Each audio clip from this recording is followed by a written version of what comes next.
Prepare-se para mergulhar na escuridão da mente humana. Cada cena aqui não mostra monstros, ela cria os seus. Feche as janelas, apague as luzes e tente não olhar para trás. Bem-vindo à nossa compilação de terror psicológico.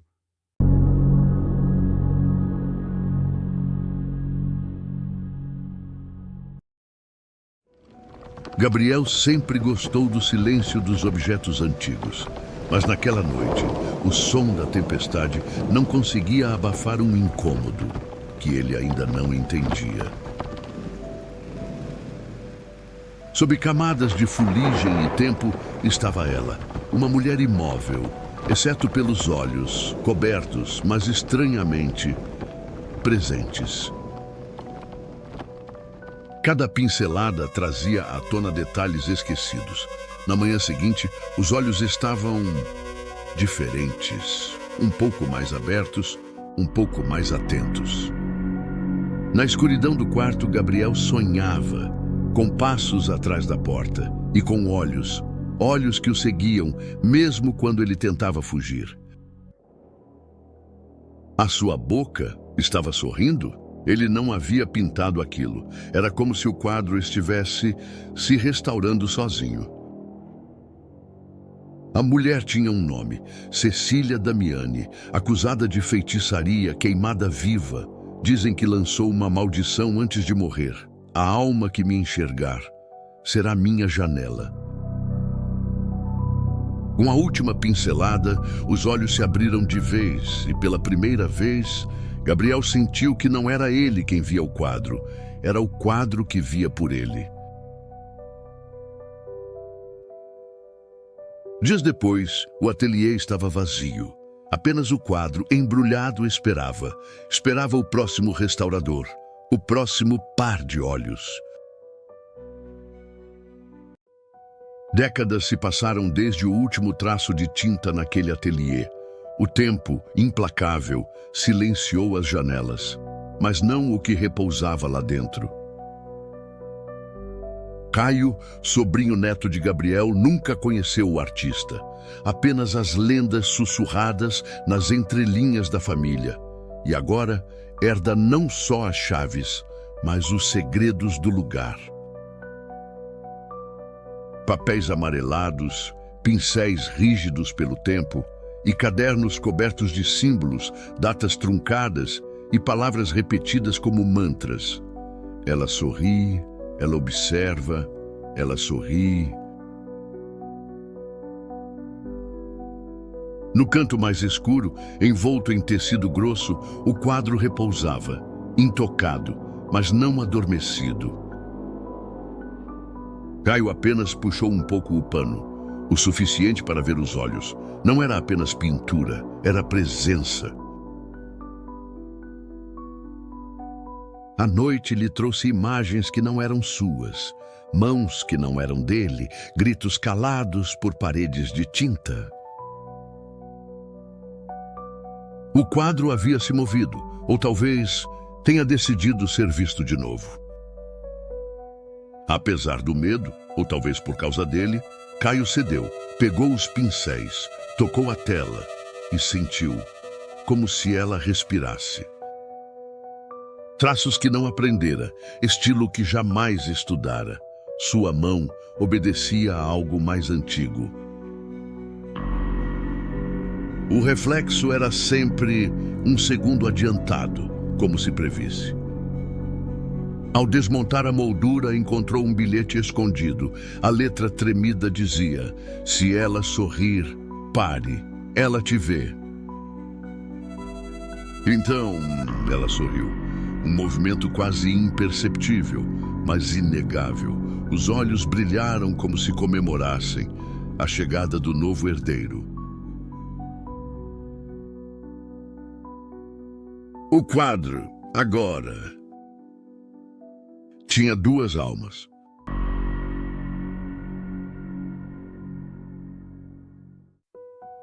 Na penumbra do ateliê esquecido, Beth, namorada de Caio, cruzou o limiar. O ar pesado de ausência parecia sussurrar o nome de Caio. A cada passo, o silêncio gritava, e a resposta não vinha. Diante do quadro, algo despertava. Os olhos da mulher pintada brilharam com um vermelho gélido. Um sorriso rasgou a calma da tela, e sombras, vivas, famintas, começaram a se arrastar. O medo a empurrou para trás. Beth tropeçou, escapando por um fio, mas o quadro sentia seu cheiro e não a esqueceria. Horas depois, Beth voltou, mas não estava sozinha. Ao seu lado caminhava uma mulher de olhos profundos e alma antiga, uma presença serena, aquela que ouve o silêncio dos mortos. Sem hesitar, a mulher tocou a moldura. A madeira tremeu, a pintura a chamou, e ela atendeu. Seu corpo se dissolveu em luz, e o quadro a devorou em silêncio. Dentro da dimensão da pintura, o tempo não existia. As cores escorriam como sangue e as formas se retorciam em dor. A mulher do quadro aguardava intacta, mas a luz chegou, e onde havia escuridão, brilhou resistência. O embate não foi de gritos, mas de presenças. A luz envolveu o espectro aprisionado na tinta e aos poucos a máscara caiu. A maldição se despedaçou e entre pinceladas libertas, Caio apareceu, sereno, sua alma livre. A espiritualista retornou, os olhos fechados, o peito arfando, à sua frente, o quadro agora vazio, apenas rachaduras, nenhuma alma presa. Dias depois, Beth voltou ao ateliê. A luz do entardecer atravessava as cortinas. Em suas mãos, os desenhos de Caio, rascunhos de um amor, de um sonho inacabado, e mesmo na ausência, ele ainda estava ali. Mas o mal nunca desaparece. Ele apenas muda de moldura.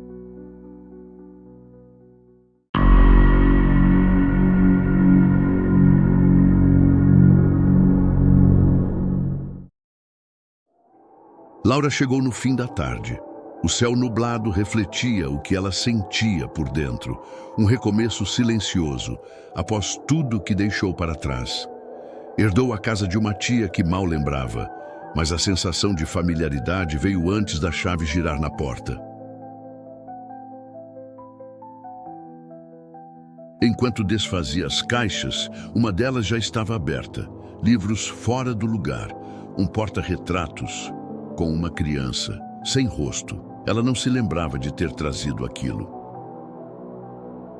No corredor, um espelho antigo parecia estranho, embaçava só quando ela passava, e numa madrugada, entre o silêncio e o frio, viu seu reflexo sorrir quando ela não estava sorrindo. Às 3h03 da manhã, o rádio ligou sozinho, uma melodia infantil, tocando de forma distorcida. Entre os chiados, uma voz sussurrava: "Laura, você voltou." Laura, você voltou. No escritório, entre teias e poeira, encontrou um diário, o diário da tia. Páginas arrancadas, palavras como ritual de contenção e uma advertência repetida 2 vezes: nunca acenda a vela azul. Mas a vela azul estava ali, escondida num armário trancado, e Laura, talvez por impulso, acendeu. A luz da casa piscou, e uma figura atravessou o corredor, rápida demais para ser vista, mas o espelho se quebrou sozinho.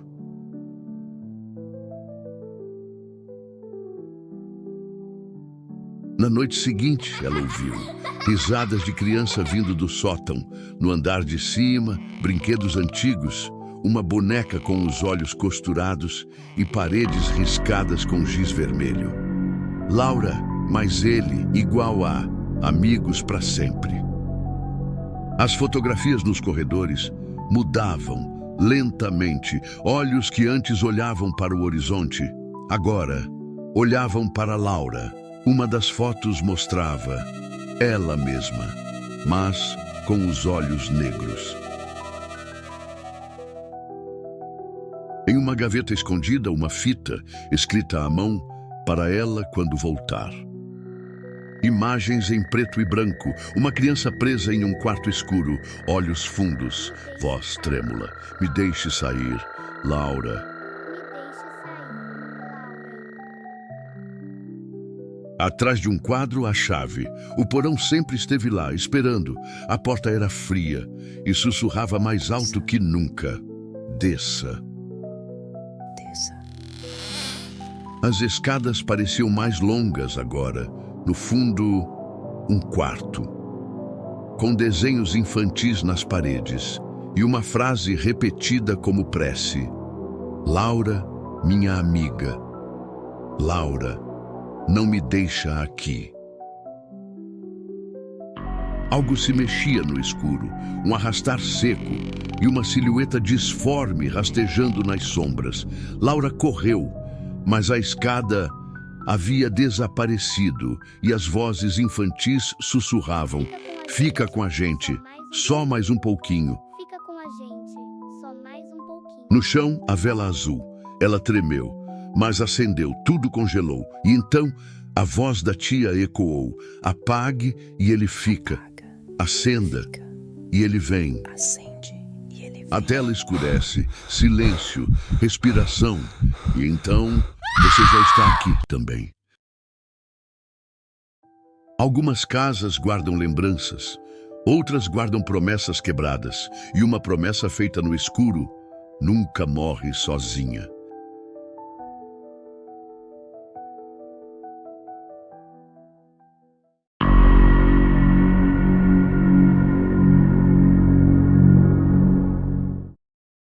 Débora havia se mudado há poucas semanas. A casa era antiga, silenciosa e parecia conter segredos nas frestas do assoalho. Plantada no final de uma rua esquecida, com árvores retorcidas ao redor, ela parecia esperar alguém como Débora. A tempestade chegou como um presságio. Raios cortavam o céu. O teto de seu quarto começou a pingar. As paredes ficaram úmidas e no quarto de leitura a água escorria como veias escuras. No porão, estalos, arranhões, sons que pareciam vir do fundo da terra.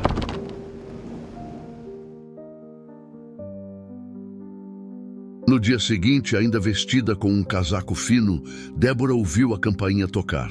Ninguém havia sido chamado, nenhum agendamento. Ao abrir a porta, um homem. Ele se apresentou como Gustavo, alto, moreno, de olhos intensos e profundos.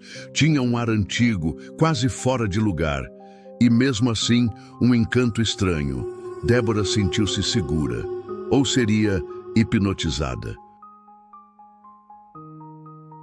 Gustavo caminhava pela casa como quem já a conhecesse.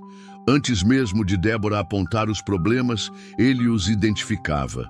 Rachaduras, canos estourados, portas que rangiam como se protestassem. Com o passar dos dias, Gustavo voltava, sempre no momento certo, sempre gentil. Ele parecia morar nas paredes, estava em todos os cantos, observava. E Débora, encantada, deixava-se envolver. Débora sentia-se menos sozinha. Gustavo era silêncio e presença. Ela passou a esperá-lo, a sorrir ao vê-lo chegar. E quando ele não vinha, a casa parecia mais fria, mais hostil.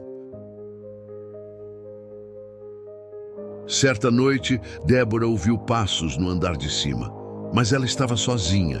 No espelho do corredor, por um instante, não viu seu reflexo, mas o de Gustavo, olhando diretamente para ela, por trás. Na sala, havia uma estante antiga.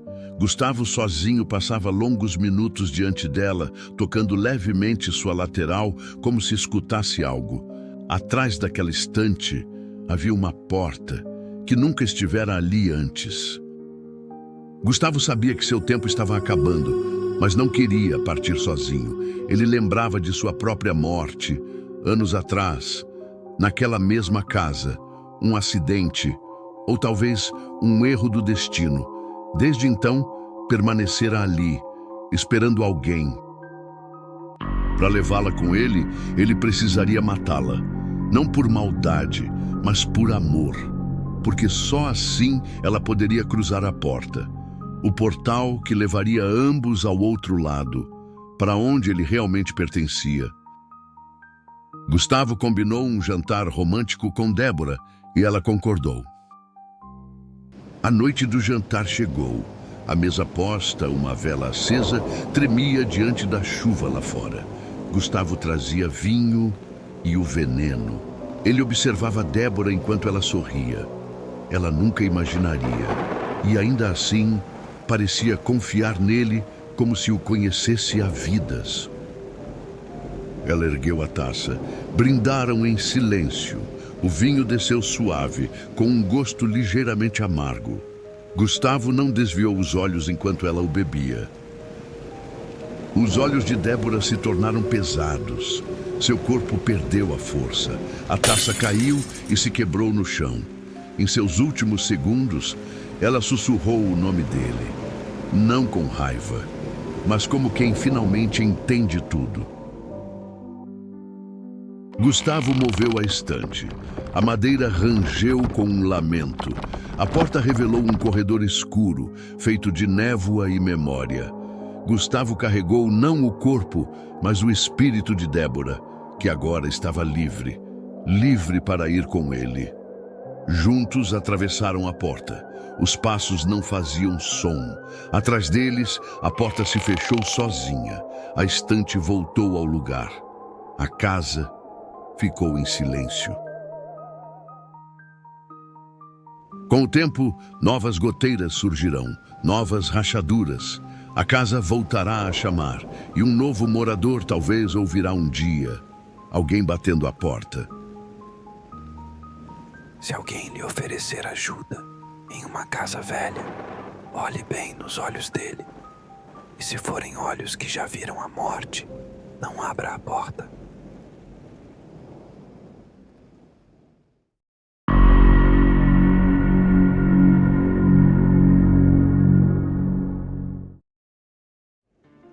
Havia algo de inevitável naquela noite.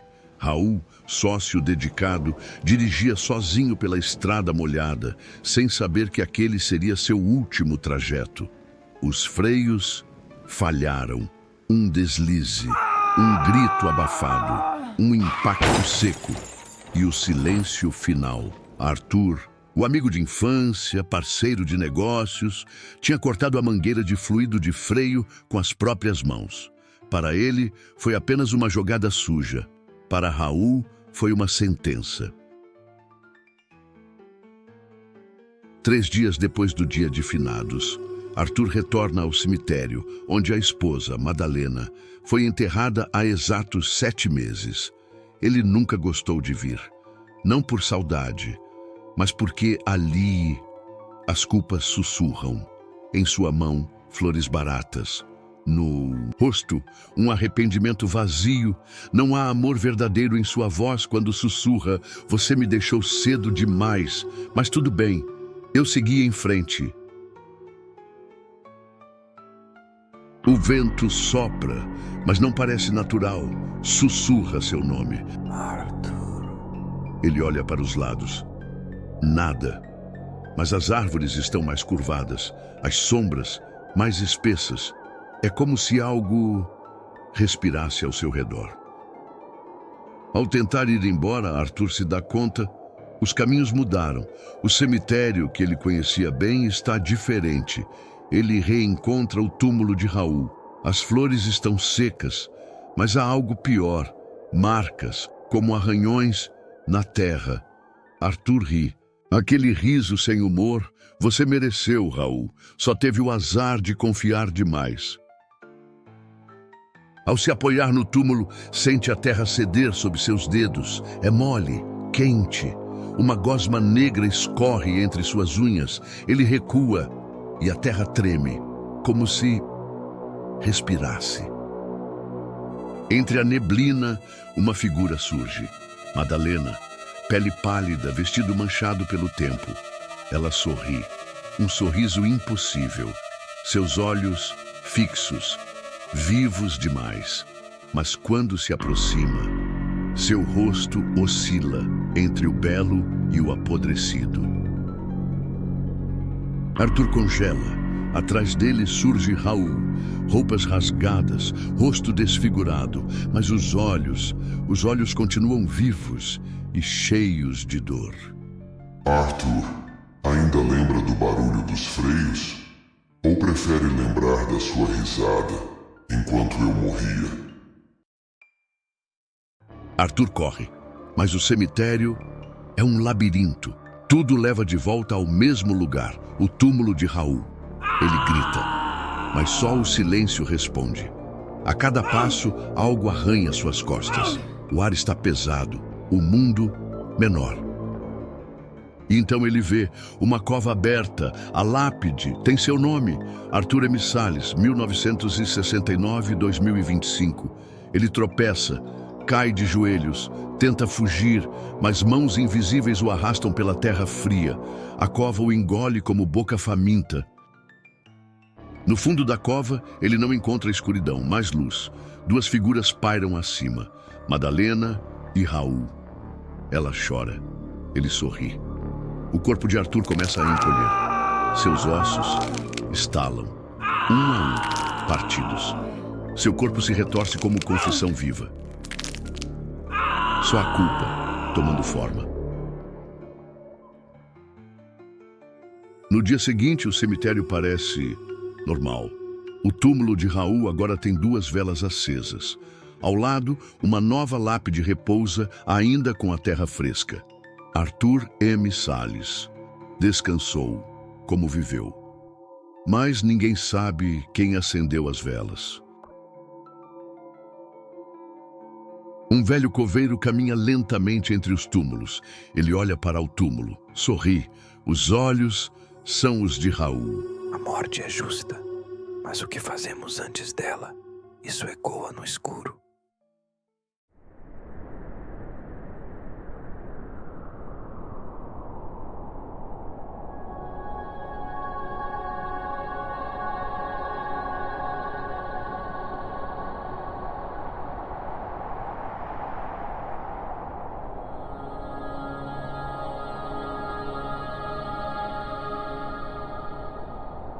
Estação Polaris, Antártida, julho de 2023.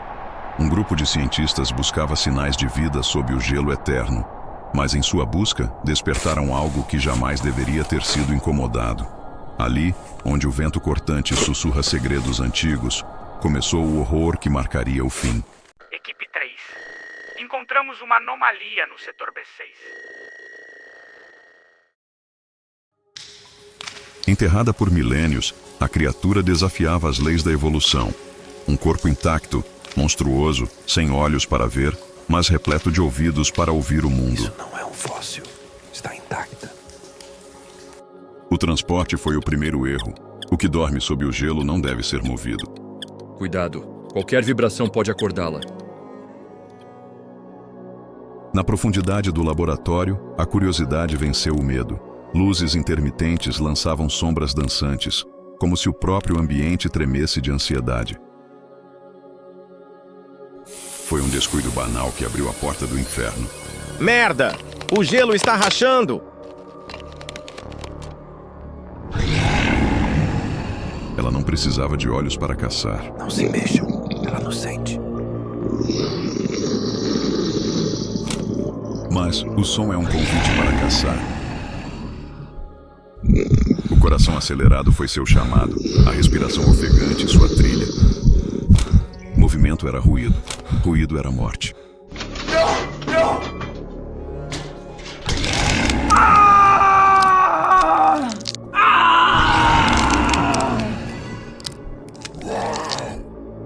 Descobrimos a verdade terrível. Apenas o silêncio nos manteria vivos. Ela está aqui. Escondam-se. O medo transbordava pelos poros e ela se alimentava dele como um banquete. A esperança era frágil como o gelo e o barulho atraiu.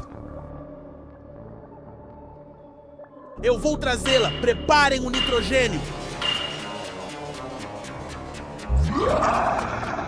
Ela seguia o som como um cão faminto e o medo acelerava cada batida. O frio mortal era nossa única esperança contra a fera ancestral. Agora! Funcionou? Digam que funcionou. Imóvel, mas viva. Uma fera presa no gelo, um suspiro de alívio temporário. Acabou. Acabou. A vitória não durou. Um grito de alívio ecoou como um convite para o abismo. O grito foi como uma prece invertida, um convite para as vozes no escuro. Não era só uma. Corram! Corram, vamos sair daqui. Droga! O mundo lá fora pertencia a elas agora. Nenhuma porta resistiria. Voltem para dentro. Somente um cômodo restou, mas as paredes não podem calar o medo. Elas estão por toda parte, em todo o gelo. Até o silêncio se tornou insuportável. A pressão sonora esmagava tudo. Nem um sussurro, por favor. A última chama se apagou e a escuridão respirou. Na escuridão, respirar era confessar a própria morte. Rádio. Preciso do rádio. Ele conseguiu enviar o aviso tarde demais. Suas últimas palavras se perderam no gelo. Socorro, elas saindo do gelo.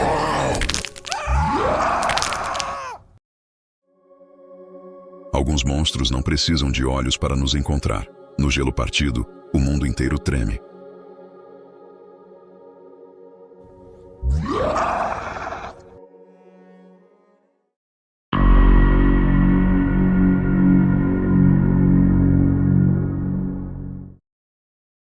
O inverno chegou cedo naquele ano, cobrindo Black Hollow com um manto gelado e silencioso.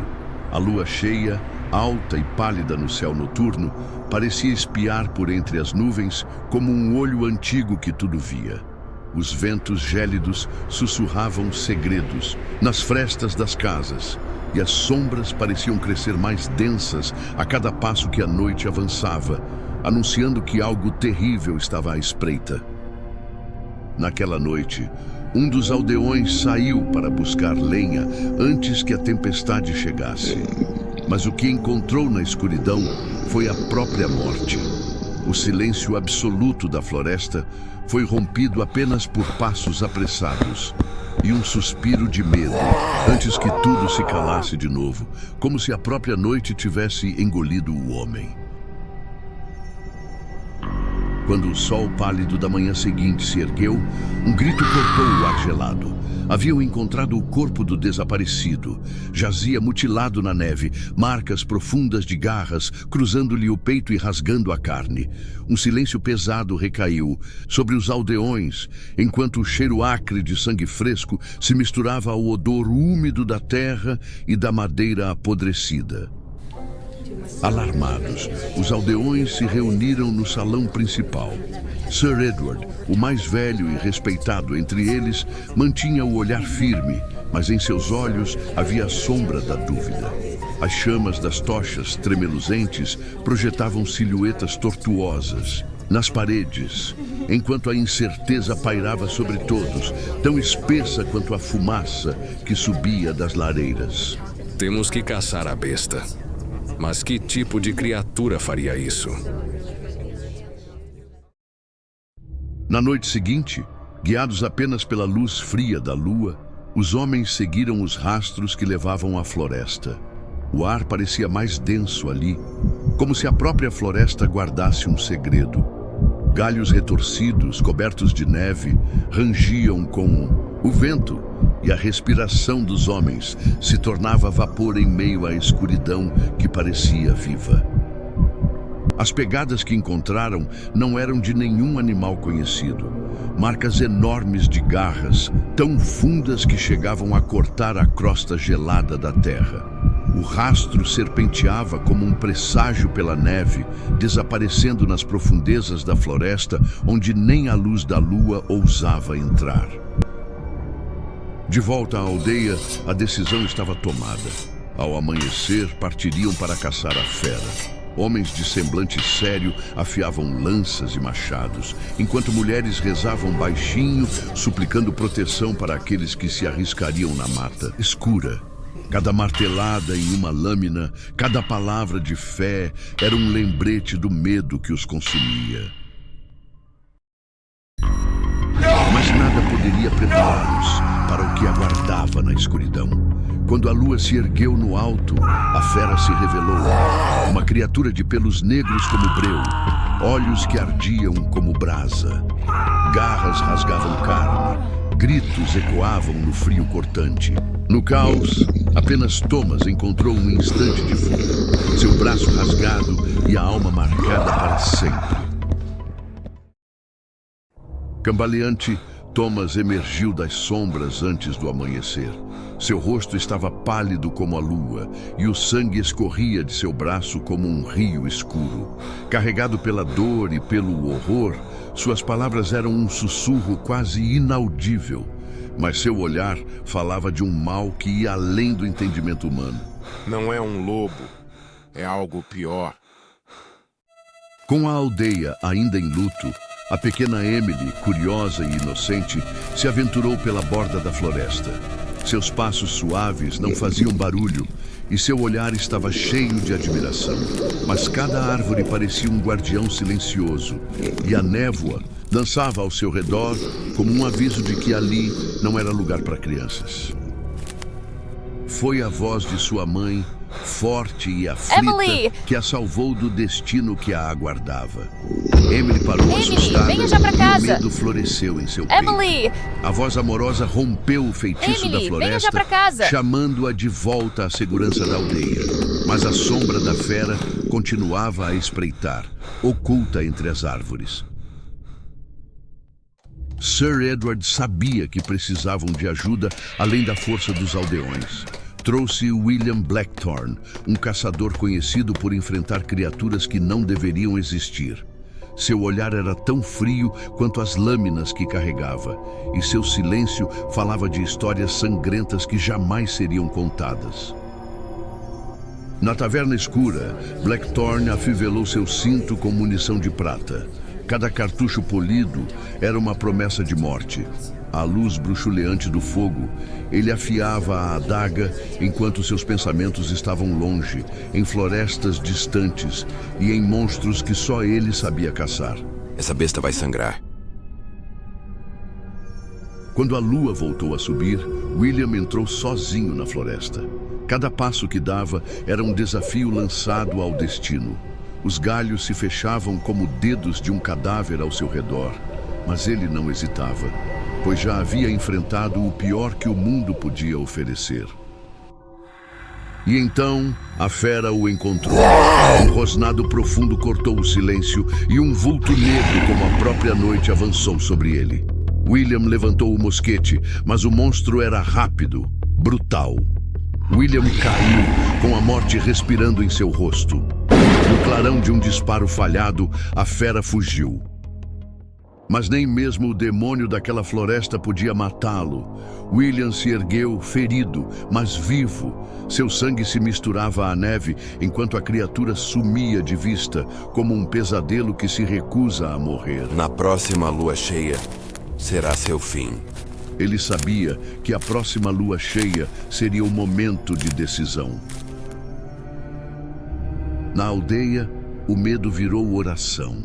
As mulheres seguravam velas que tremiam como seus corações. Emily se escondia nos braços da mãe, enquanto os homens, em silêncio, afiavam suas esperanças em lâminas gastas. A espera era uma prisão, e cada segundo trazia o monstro mais perto. A lua sangrenta ergueu-se no céu, banhando a aldeia com luz rubra. Blackthorne e os aldeões se posicionaram na orla da floresta, cada tocha e cada olhar desafiando a escuridão. Dos galhos retorcidos, o lobisomem emergiu, um deus sombrio feito de músculo e fúria. Mais uma vez a besta atacou, mas desta vez errou William. O urro da besta encheu a noite, enquanto William mirava com a calma de quem já conheceu o inferno. Um clarão, o estalo da prata, e a fera recuou gritando em agonia. O cheiro de sangue, quente e fumaça encheu o ar. O lobisomem caiu, derrotado, e a floresta suspirou em silêncio mortal. Na madrugada fria, a aldeia celebrou. Cantaram ao redor das chamas, como se a música pudesse afastar as sombras para sempre. Mas mesmo na vitória, os olhos de William permaneceram escuros, pois ele sabia que onde há um monstro, sempre pode haver outro.